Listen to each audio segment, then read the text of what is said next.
men and women of the sea often say the ocean is a friendly neighbor. It brings its gifts and tidings in ripples and whispers, often calm, but with tasking depths and unimaginable wealth. These days, the waves are not turbulent, perhaps betraying a wider signal of a safer Gulf of Guinea, which in the past was known to notoriously harbor sea criminals. There was a more deafening silence on this vast ocean. Legitimate businesses struggled to navigate these abundant straits until Nigeria pushed back at the outlaws and opened its harbor to genuine trade. The Nigerian Navy was the protagonist of these efforts. The deep blue platform was the weapon waging war against intruders.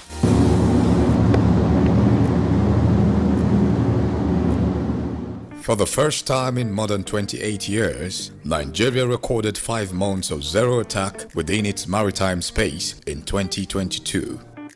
It was upon this foundation that on assumption of office last year, President Bola Tinubu announced the creation of a Ministry of Marine and Blue Economy with the former governor of Osun State, Adegboyega Oyetola, at the captain's wheel. Although Blue Economy is a global mandate, aligning with the International Maritime Organization's Convention on Harnessing Marine Resources for Sustainable Development, this new path fits into a dictum in local parlance that doing business with the seas or oceans can never end in tears. Nigeria's marine resources need to be harnessed responsibly, enriching the lives of our citizens while preserving the natural beauty of our coastal ecosystem. So from a government point of view, it could be said that the government wants the country to optimize its marine resources responsibly. The citizenry are looking up to the marine and blue economy sector to be efficient in solving their daily problems, to create job opportunities that will bring gainful employment, and to create wealth and better the fortunes of the common man. I consider the creation of the new ministry as timely, given the fact that we now have a ministry that is solely focused on the maritime ecosystem. Unlike in the past, when the maritime sector was subsumed under the Ministry of Transportation, with the new ministry, the maritime sector stands to benefit a lot, offering greater opportunities for its potential to be fully harnessed. The global blue economy market is worth more than $1.5 trillion. Nigeria, with a solid maritime base attracting 60% of cargoes destined for West Africa, already had solid foundation to harvest the gains. The nation, however, started with specific targets in which the ultimate goal is using this platform in transiting from crude to blue. Within the framework of the key performance indicators of the ministry, port development is key. This aspiration is better captured by the standard of the Lekki Deep Sea Port in comparison to the older facilities at the Apapa and Tinkan Island ports. We shall very soon commence the infrastructure renewal of our ports, including pursuing the rail to port project as part of our efforts to decongest our ports. It is very important that scanners must be introduced in most of the terminals. In tracking the indices, port development is expected to bring many gains, and the federal government has laid the path for its actualization with commitment from APM terminals and loan facility up to $700 million. We're happy that we've reached this milestone. I mean, a loan of, I think, all in of about 5.7% is quite commendable. It's the lowest interest we have gotten so far. I'm not saying we're not going to get lower. We're looking for something cheaper, and if we get, probably we'll definitely sign it. But actually, it's quite commendable. And for us to increase efficiency is not just about automation. The physical infrastructure needs to also be in place and in perfect position. We'll be increasing the draft of the quays from 13 or so meters to about 16.5. So that means the ports will be able to handle bigger vessels with longer LOAs over time. The seas have always been there, but the coming on board of the Ministry of Marine and Blue Economy has brought in new friends. The budding ministry has strengthened the confidence of investors in the expansion of the sector. The Lekki Deep Sea Port, for instance, has become a hub for larger vessels. The figures are considerable. You would recall that Lekki Port was the first deep sea port to berth Nigerian's first transshipment vessel, CMA-CGM Rainbird, which sailed from the Far East through Shanghai, Singapore, down to Kribi in Cameroon, before finally arriving at Lekki Port. Not long after, precisely in May 2023, the port received the CMA-CGM rebate list, setting a new record as being the largest vessel in ship dimensions to berth in the port. Beyond that, the port has a state-of-the-art scanning facility, also known as the non-intrusive inspection system, to fast-track the examination and evacuation of containers. This is part of efforts to improve the inspection process for goods entering or leaving the port, aiding customs operations and ensuring compliance with regulations. Over the last 12 months, we have been able to berth a total of over 77 vessels with more than 100,000 containers and a total of 22,000 transshipments. The berthing of the largest container ro-ro vessel, named MV Great Lagos, which has the compartment to handle more than 2,000 vehicles and another 2,000 containers at full capacity. Players in the sector believe is an indicator of size of the market available in the sector. The arrival of Great Lagos, it's more than an addition. It's a reaffirmation of our devotion to the Nigerian economy and to its vibrant economic capital, Lagos. The Great Lagos is amongst the largest ship ever built in its class. This vessel can transport over 2,000 cars, almost 5 kilometers of rolling freights, and 2,000 containers. It's really a leap in the future of maritime transport.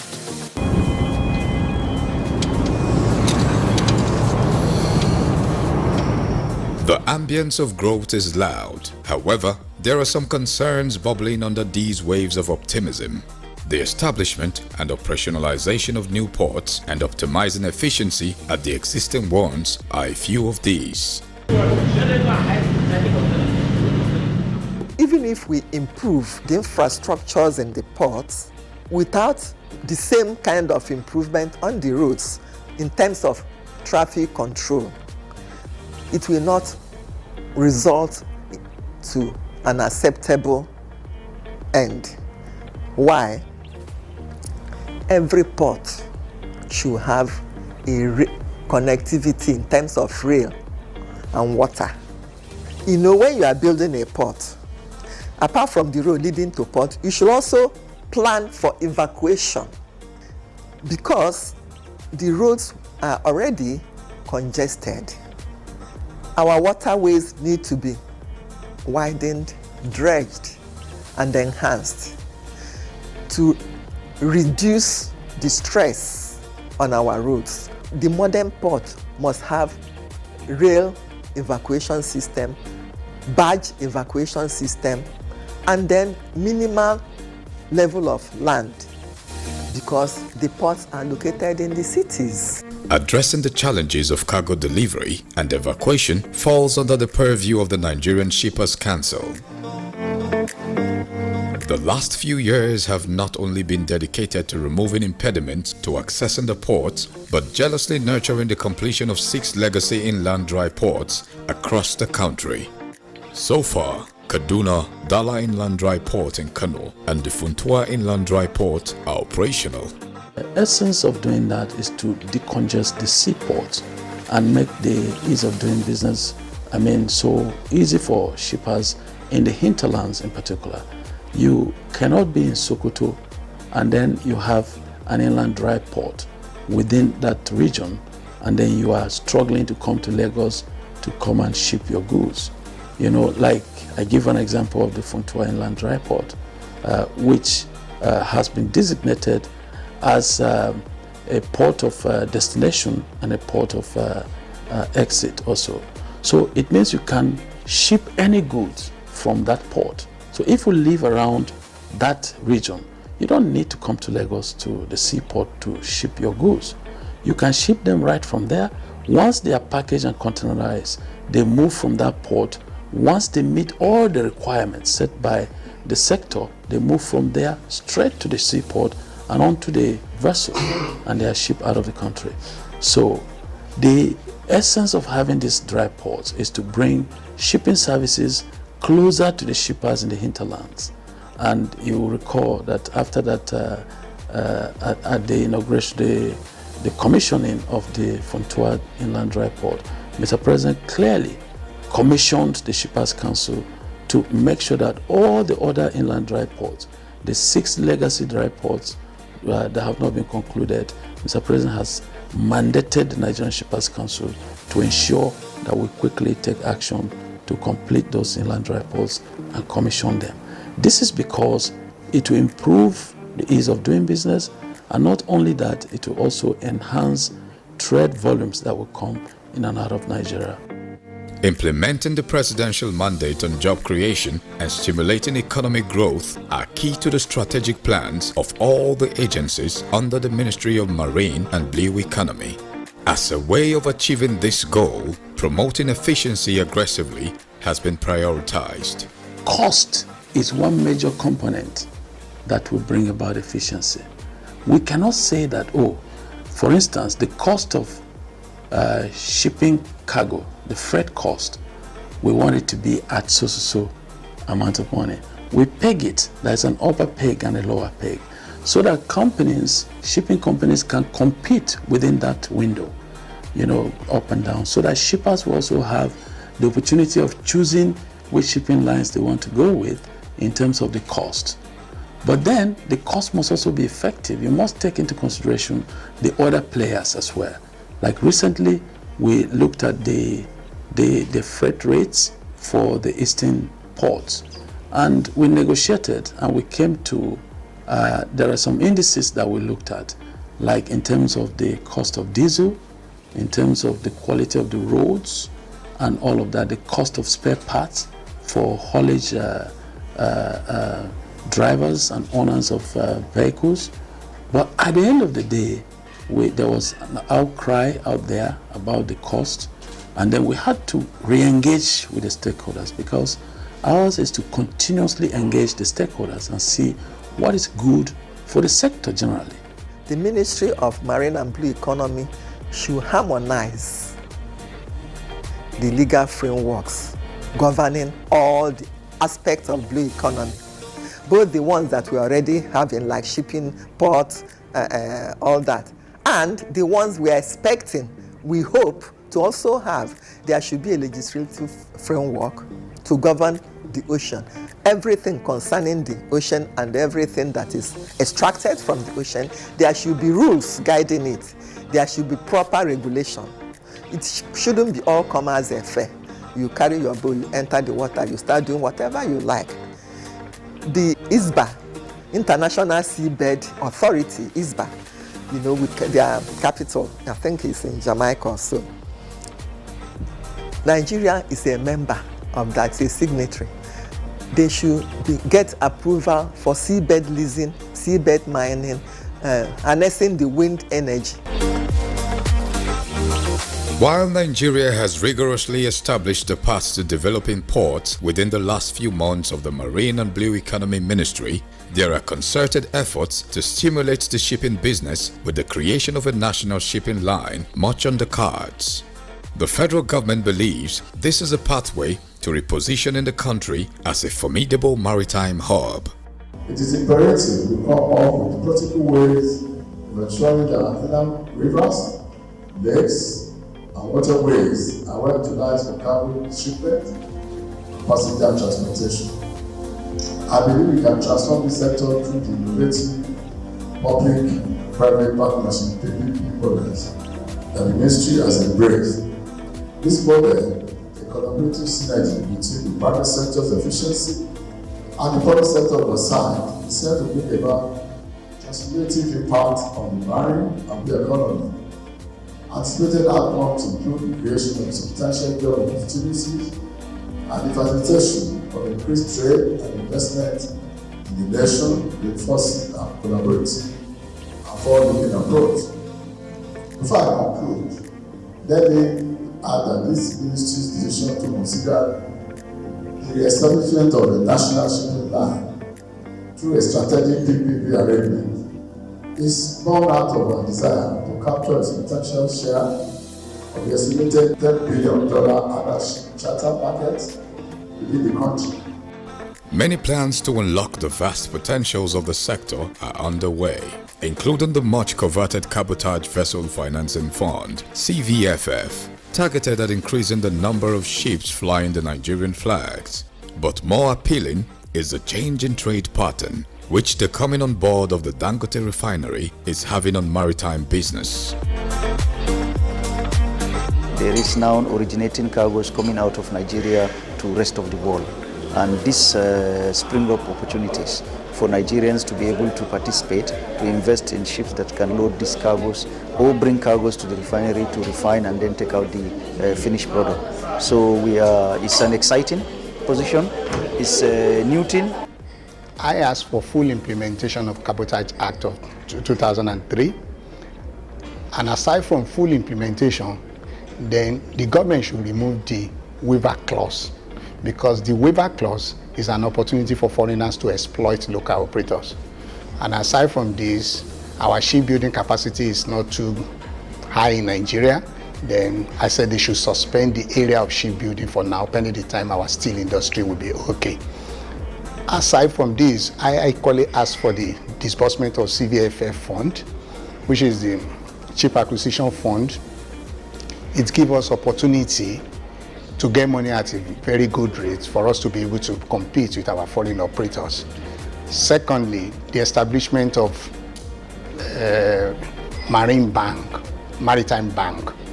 Maritime Bank, just like the Bank of Industry and so forth, that one gives us opportunity to access funds at a very low and single-digit interest rate, unlike the normal commercial bank as well. Then the ease of doing business is one of the things that we are clamoring for. In a display of good timing, Nigeria ventured into the blue charter waters, and the approval for the extension of the country's exclusive economy zone from 200 nautical miles to 220 was given by the United Nations. Experts say it is an opportunity to fish for more wealth from the seas. I feel that some of the areas to look into are some of the legislative framework in terms of fisheries. Our Fishing Act is obsolete. Why? Because it does not capture IUU fishing. You know, IUU fishing, illegal, unreported, and unregulated fishing. And we are losing up to between 10 and 20 billion annually from IUU fishing. So the Fishing Act does not capture IUU fishing, and there is need to review that act. Not only IUU, that Fishing Act, there is other acts that have resulted, some ocean activities that have resulted from blue economy. So those areas, emerging areas in the blue economy, need to be looked into. Even the areas that Nigeria has not yet entered into, for instance, seabed leasing, underwater mining, the exploitation and capturing of other renewable energy resources such as wind, tide, the biomass. These are areas that promise very high revenue for the federal government. We must also involve the private sectors if we want blue economy to optimize its benefits. You know, in Nigeria, we have not exploited or gotten involved with blue financing. blue loans, blue bonds. These are international finances that have been mapped out and waiting for countries to come up with their projects, ocean-friendly projects, that those funds can be utilized to promote. We have to look at our coastal communities, how to preserve the ecosystem there. The vision of the ministry is to lead the fisheries and agriculture sector towards a prosperous and sustainable blue future, where our rich marine resources benefit all Nigerians now and for generations to come. This trend tends to be in consonance with the principles guiding the actualization of key mandates in the ministry, especially as it relates to developing local capacity, prioritizing good governance, ensuring operational efficiency, and transiting from over-reliance on crude oil to tapping the limitless opportunities in blue economy. In order to keep these goals in sight, the ministry developed key performance indicators to measure effectiveness of agencies, departments, and parastatals, signatory to its blueprint, while a performance bond was equally signed. One of the key performance indicators of this meeting is to cascade the signed bond to ministries, directors, and chief executive officers of the ministry's agencies. In Mr. President's speech, he stated emphatically that the results delivery unit of the Office of the Secretary to the Government of the Federation was established to track performance of the signed bond. The launch of a single window platform by President Bola Tinubu, experts say, is a pointer to establishing a port community system. Other initiatives like the adoption of the International Cargo Tracking Notes by the Shippers Council, many say, offer credible assurances that the blue economy plans of Nigeria are on the right track. Once we start implementing the International Cargo Tracking Note, we will not only guess what volume of trade comes in and out of Nigeria. So if there is any trade imbalance, we should be able to look at the figures and the statistics that will be available for us real time to see and then project what we can do to enhance that trade balance. We also know that International Cargo Tracking Note is also a revenue generation platform that will help this sector to generate that revenue that is needed for the economy to move forward. And then in terms of security also, it will guarantee the security of the cargo that comes into Nigeria. So if we receive any cargo, even from the point of departure, we know what is on the vessel heading to Nigeria. And shippers can even go ahead to clear their goods even before they arrive. And it will give us one basic document that will help even other agencies in the sector to improve their revenue generation. It is true that the last 1 year has been dedicated to finding a path to unlocking the huge potentials inherent in Nigeria's blue economy sector. It is hoped that designing a policy framework will quicken the actualization. There should be competition anyway. We should be able to compete with other ports. And Nigeria has a unique advantage that we can even do transshipment for other countries like Chad and the Nigeria Republic. Nigeria is not new to this path, and the glimpse of hope on the glimmering surface of the water bodies is infectious. Some sailors now dare to dream about lofty heights where the ports will operate without subversive human interference, where cargo delivery and evacuation will be done with ease, and more than 70% of ships on the country's water will fly the Nigerian flag. With the capacity of the minister that we have also, and the kind of leadership that he has provided so far, in terms of our projections, we believe that by this time next year, this economy will begin to witness the impact that this administration has brought into the sector. One, the procurement processes for the total rehabilitation of the ports is ongoing. And we believe that by this time next year, there will be massive work going on at the port system, guaranteeing that at the end of the construction stage, the ports would have been totally renewed. These investments that are in this sector are very huge and capital intensive investments. We cannot allow this kind of investments to be there and just be decaying without the right atmosphere for business to thrive. That is our concern. So we bring about regulations that will target an improvement in what is in the sector so that everyone knows what they need to do at any point in time. The helmsmen, like captains, look to distant shores with a mixture of optimism and hope. The ministry is new, the oceans are old, but man's thirst for wealth is permanent. It is the type of wealth that could liberate a nation, riches that have always been in the belly of a blue unending neighbor.